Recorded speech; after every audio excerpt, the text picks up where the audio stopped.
Prior to replacing the control panel, ensure that the unit is unplugged. Carefully set the panel on the top of the unit. Replace each of the 4 Molex connections. Ensure that each connection snaps into place. The connections are keyed, so they will only go in one way.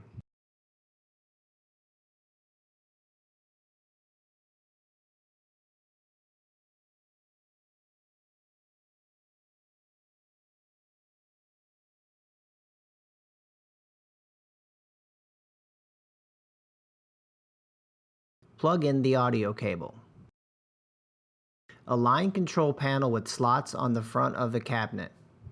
Ensure that the wires are not pinched and push panel into the cabinet front and into the slots. Push down on both ends of the control panel and lock into place. Slide cabinet top forward and align the 6 top screw holes.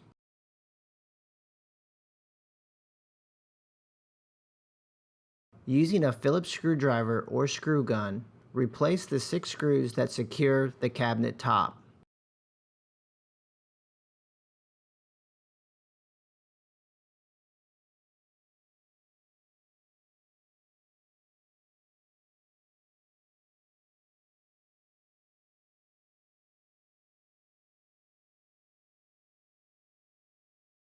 Plug the unit in and test the control board functionality.